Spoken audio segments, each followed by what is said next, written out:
Welcome into Layman's Mind, and I'm your host Anna, and joining me, my casual layman Terry. How are you doing, my buddy? Hello. Alright, not too bad. Excellent, excellent. So today we are going to talk about a security technique applied to Windows 10 and onwards, and it is called core isolation and memory isolation. How much do you know about those? Not much. All I caught them last time was Windows Defender saying something about it. And I was like, oh, okay. What is this? Okay. So it's basically protecting your system, your core operating functions, like, for example, making monitor work or making your mouse and key work, and making that do something else. So tampering with those core functionalities. If you want to press the A key, it presses the A key, or stuff like that. Okay, so would this protect, from what my understanding is, something like, those crypto mining shenanigans you hear from time to time? Like they use pretty much a core of your CPU or GPU to mine in the background. Would that protect it? If you're doing it intentionally, I don't think it would. If you have a trusted software installed on your system, or for example, or you're kind of telling it, yep, I want to do this, authorize the application. What it does actually protect the system from, is unauthorized tampering.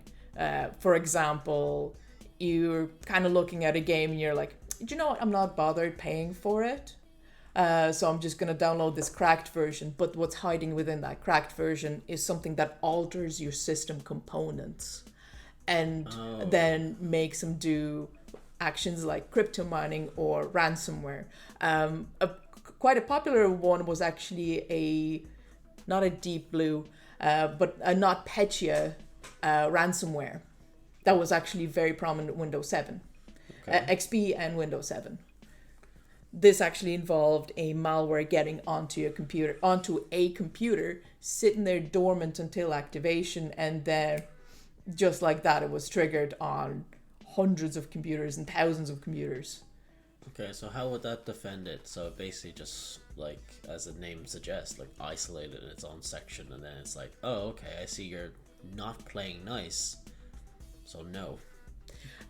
Essentially, yeah. So what it does is virtualizes the CPU. So it allows it to do virtualization. By doing that, it will say, these are my core components. They're running in their own environment. And for example, if you're running your game or a browser, they're essentially separate from that. So how memory works, it works in a stack. So imagine like you're in a shop. Mm-hmm. And you're performing a certain operation. Core isolation would be basically finishing. Let's put it this. I'm actually going to put it to even more basic stuff. Your core functionalities: breathing, blinking, mm-hmm. Swallowing saliva, that sort of stuff. That is your core functionality. And for example, let's say you're doing a task. Mm-hmm. Let's say that's an application you're, for example, doing onions or doing whatever with the wok. Yeah. And then all of a sudden that interferes with your core functionality, like you suddenly forget how to blink. Oh. So the core isolation works on protecting that base functionality that allows you to live, breathe, digest, ingest, and stuff like that. Okay. Yeah. Well, I have one word to say it. Asthma. Breathing is a problem. Apart from that, okay, I do understand. Yeah, so we can say that is a biological inability of a core isolation. Okay. Yeah, we can put it like that. Okay. That's fair enough. I thought it was more like when you were doing with the whole biology sort of analogy there, I thought it was like, oh, it's your brain parsing it out.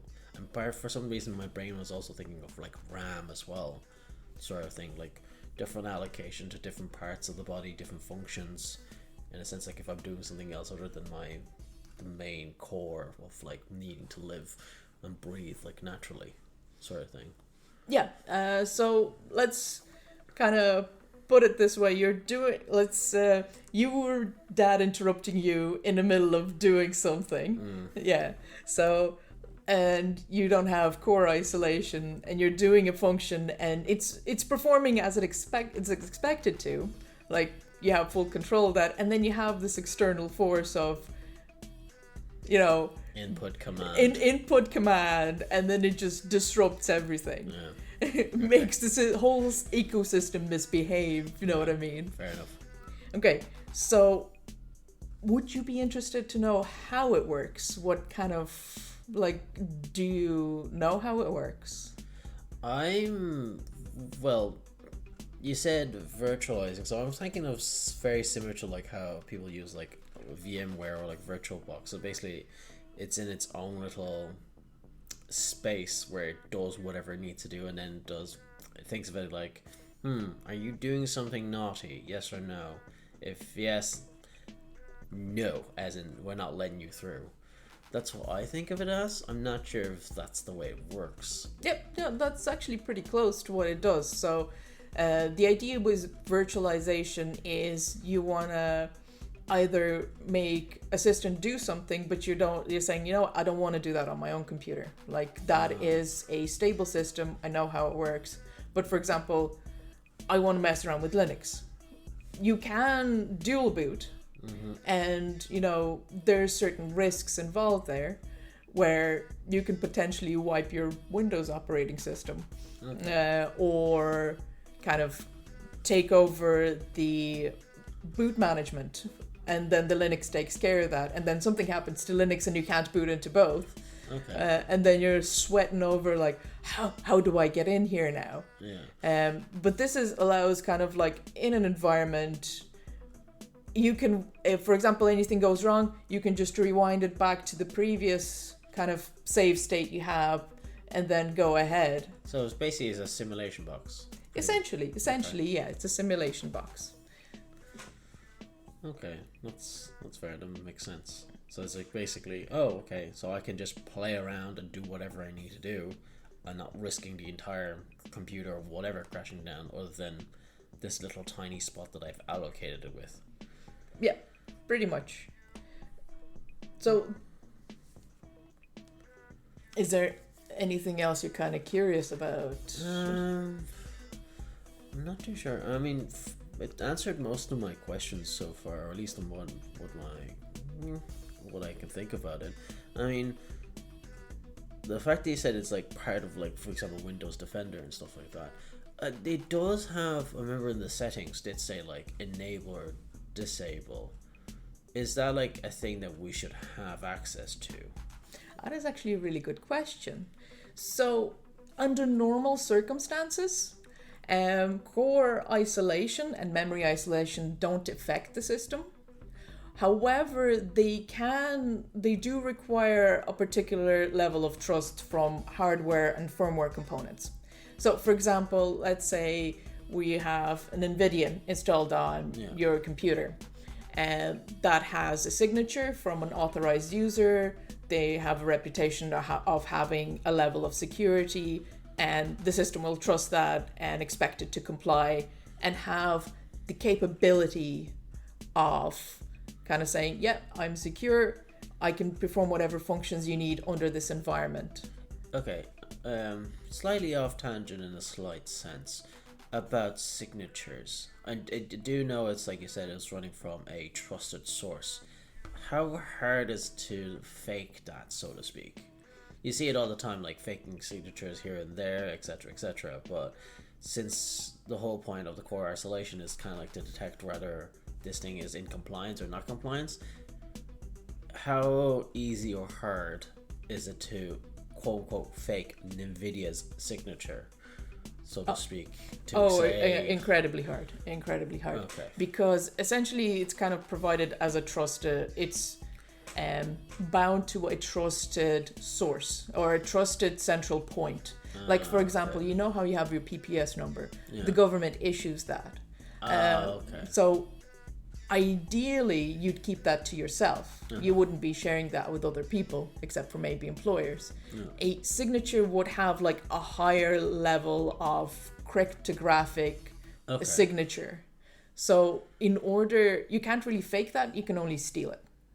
Let's put it that way. If somebody had that source code or that source file that identifies the software, oh yeah, it's made by Microsoft or it's made by NVIDIA. But otherwise, you can't say this is made by NVIDIA, because you can say, like in the descriptions and stuff, made by NVIDIA, yada, yada, yada. But the system's like, you know what, I asked the trusted authority, and he says he doesn't recognize you. I see. So it's kind of like referring back to the trusted authority that authorizes, what trusted sources are, or who the owners of the trusted sources are. Okay. You did mention memory isolation. Is that the same for like RAMs, I'm presuming? Yeah, that is one of the components of core isolation, where it would keep a particular part of the memory in its stack. Like it's kind of like, if you think of it as a thinking flow, it's kind of like an uninterrupted thinking flow. Okay. So it will keep it within that particular segment. Therefore, if, for example, if you install a piece of malware without core isolation, as I said, like you manage to find yourself intentionally or unintentionally, then what it can do without core isolation, it would say, for example, I haven't found many sources online. How I think about it's just when it's performing its core functionality, what the malware can do is just like, you're referencing it to this linked library. Why don't you go here instead? Like, I have a linked library here that you can refer rather than your core one, which of course the name is the same. Like, location could be different. Okay. So it's kind of fooling it of saying, rather than going to your Windows System 32, how about you go to, documents or downloads? Okay. And fetch it from there. On surface level, it's the same name, which is what Windows kind of looks for. But it doesn't look inside. And it just stupidly executes. It's a runtime thing. Okay. It's kind of like, this feels like a very, trust me bro such scenario. Yeah. Essentially, it's like, oh, here's a USB. It's like, are you sure it's mine? Yeah. I just, you dropped it somewhere. It's like, here you go, kind of thing. It's like, yeah, it's this one. I swear, it's this one.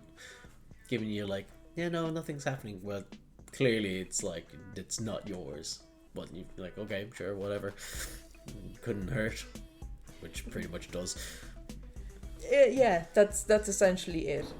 So the funny thing is, core isolation also helps with, do you know what's the most kind of advanced version of malware you can get? And it's one of those things, you can restart it, it's still there. You can install a new OS and it's still there. And this is what I found fascinating from this research. Okay, no, actually, because I'm obviously not too much in a tech world. I did hear you mention at one point on there, at one stage, but I do not recall it at all. Okay, so what I'm talking about is the rootkit. So it kind of gets to the root of the operating system, and this is like the most persistent malware you can get, because it embeds itself deep into the functionality of the operating system. I think I lied earlier on saying that it can be, if you wipe it, it's still there. No, if you're on your AV, it's not going to detect it. Like, it's essentially become, it's almost like... So it's makes itself like part of the code that you have to run. Like an autoimmune system. Okay. So you can't really get rid of it. I mean, in this case, full format execution would work. But it's going to make your computer behave in unusual ways. Oh. So one of the normal things you see is it's slowing down. Yeah. It makes you wonder if that's what companies are doing to make your phone slower, just so you can buy the new one. Makes you wonder if that's the case. Conspiracy or not, you can decide. Definitely sounds like a conspiracy sort of thing. No. Like, it could be an approach. It could be one of them. It could be also, for example, I remember this happening to iOS 7, if that's correct. With iPhone. They did have one for the older models. I don't know when it started, but it does ring a slight bell, certainly. It was reportedly, anyway, that phones have slowed down, either by deliberation or not. Who knows? But to me, it'd be kind of like, that's the extreme end of things. To me, it would probably be similar to like how you limit download speeds. It's pretty much that. That's how I generally see how phones and stuff will slow down. It's like, you know what, we're just gonna just put a setting that's just gonna be 50% speed because we can. Yeah. What I've heard as a counter argument is to preserve battery life. So if you think high computation requires high level of battery, increased usage. So by slowing that down and essentially throttling it, you're causing less of a strain on the battery, and therefore kind of your device can get, you can get more out of your device, which is a little bit contradictory in my opinion, because the companies, they want, higher turnover. They want people to buy their new iPhone the second it comes out, or their whatever brand it is. They wanted to, the second it comes out, you want them to buy it.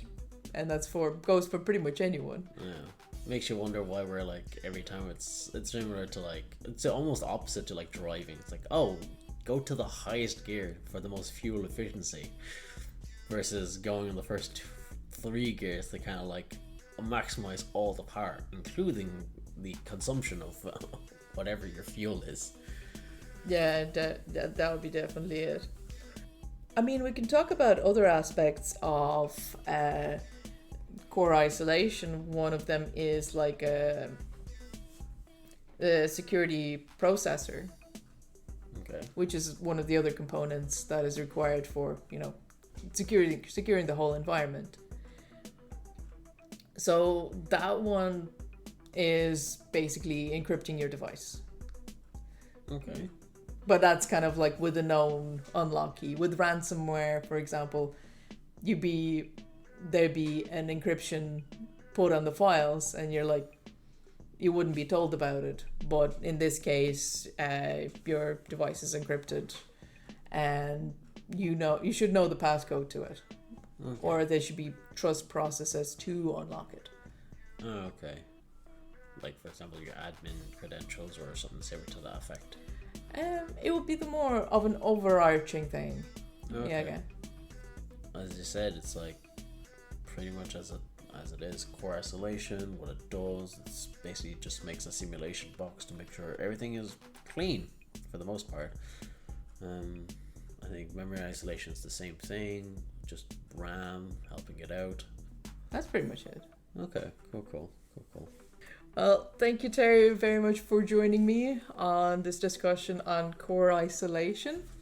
Alright, no worries. Thank you very much for having me. It's been a relatively short episode, and see you next time. Bye.